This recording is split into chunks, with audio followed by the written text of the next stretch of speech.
Di sektor pertanian, kita baru saja mendapatkan kabar luar biasa. Sebuah kebijakan yang selama ini dipandang sebelah mata, bahkan sering diragukan, ternyata kini membuahkan hasil besar. Stok beras Indonesia saat ini mencapai rekor tertinggi dalam 23 tahun terakhir, yaitu lebih dari 3 juta ton. Ya, rekor nasional tercipta. Hari ini, stok beras kita tembus 3 juta ton, yang tertinggi dalam 20 tahun terakhir. Dan tak hanya itu, setelah 40 tahun, Indonesia juga kembali mendapatkan penghargaan dari FAO, Lembaga Pangan Dunia. Ini menjadi pengakuan global bahwa ketahanan pangan Indonesia semakin kuat. Pencapaian ini tentu layak dirayakan. Tapi jangan cepat puas. Ini baru permulaan, batu loncatan menuju target yang lebih besar. Karena Indonesia kini sedang benar-benar serius membangun ketahanan pangan nasional. Dan ketahanan pangan bukan cuma soal beras, tapi juga menyangkut jagung, kedelai, gula, minyak sawit, ikan, daging, sayur, buah-buahan, dan masih banyak yang lainnya. Karena itu, diversifikasi pangan menjadi kunci agar masyarakat mendapatkan berbagai sumber nutrisi sehat dan tidak bergantung pada satu jenis bahan pokok saja. Namun, ada pertanyaan besar yang muncul, dan ini bukan pernyataan sepele. Kalau semua komoditas pangan kita berhasil diproduksi, apa harganya masih menguntungkan bagi petani? Atau justru harga malah jatuh dan merugikan para petani? Lalu bagaimana dengan distribusinya?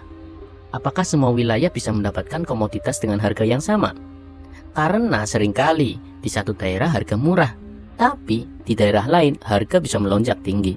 Nah, ternyata pemerintah sudah mulai menangani masalah klasik ini secara serius, dan strategi besar ini pun sedang disiapkan untuk mulai dieksekusi.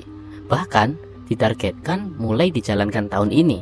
Penasaran gimana caranya Indonesia bisa produksi pangan besar-besaran, tapi tetap menjaga harga tetap untung bagi petani? Ayo kita bahas. Saat ini saja Indonesia sudah surplus beras sekitar 3,1 juta ton. Bayangkan, jika kebijakan ini konsisten diterapkan 5 tahun ke depan, beras kita akan melimpah. Tapi justru disinilah tantangannya. Karena ketika produksi melimpah, harga bisa anjlok. Dan kalau distribusinya tidak diatur dengan baik, harga bisa timpang antara wilayah yang satu dengan yang lainnya. Hasilnya pasti petani bisa rugi, hasil panen bisa rusak, dan ujung-ujungnya pendapatan mereka menurun. Lalu bagaimana solusinya? Pemerintah kini menghadirkan sebuah solusi konkret. Koperasi Merah Putih namanya. Melalui koperasi ini, hasil panen petani dijamin terserap. Pemerintah menargetkan pembangunan 70-80 koperasi sebagai tahap awal. Dan dalam jangka panjang, bahkan hingga 70.000 sampai 80.000 koperasi di seluruh dunia. Di setiap koperasi akan dilengkapi gudang penyimpanan. Jadi berapapun hasil panen di desa, semuanya akan aman. Ini bukan sekedar tempat simpan. Program ini punya 3 tujuan utama. 1. Mengurangi kemiskinan. Yang kedua, meningkatkan akses permodalan. Dan yang ketiga, membangun ekosistem ekonomi desa yang tangguh. Fasilitas gudang pun disesuaikan dengan karakteristik desa.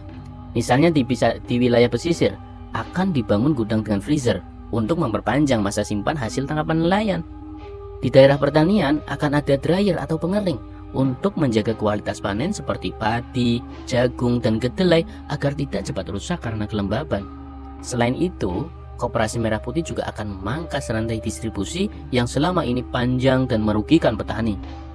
Selama ini, petani dan nelayan seringkali tergantung pada tengkulak yang membeli dengan harga rendah dan menjual kembali dengan harga yang tinggi.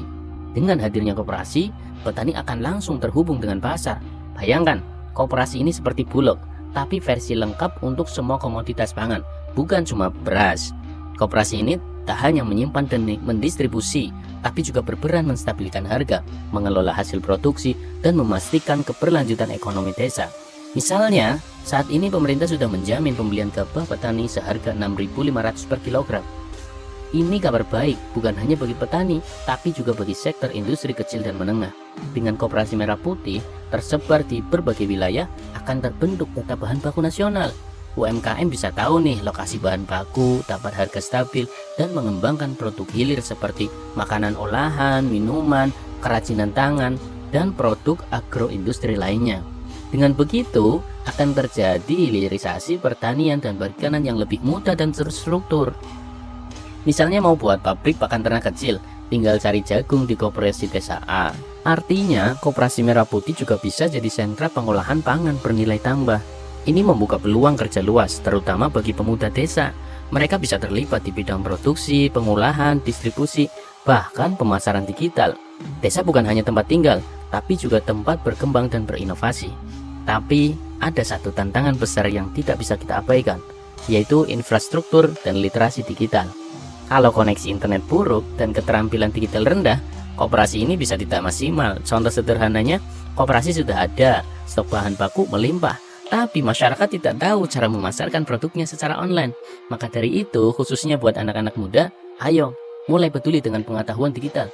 Karena masa depan pangan dan UMKM Indonesia sangat tergantung pada inovasi digital. Jadi bagaimana menurutmu Sobat Cerdas? Apakah kalian setuju dengan pembangunan koperasi merah putih di seluruh Indonesia? Tulis pendapatmu di kolom komentar, karena di channel Orang Cerdas setiap argumen, setiap analisa, dan setiap pikiran kritis dari Sobat Cerdas seperti kamu adalah bahan bakar untuk diskusi yang bermutu. Karena ingat, orang biasa mungkin cuma menonton, tapi Sobat Cerdas berani berpikir dan bersuara. Sampai jumpa di video selanjutnya.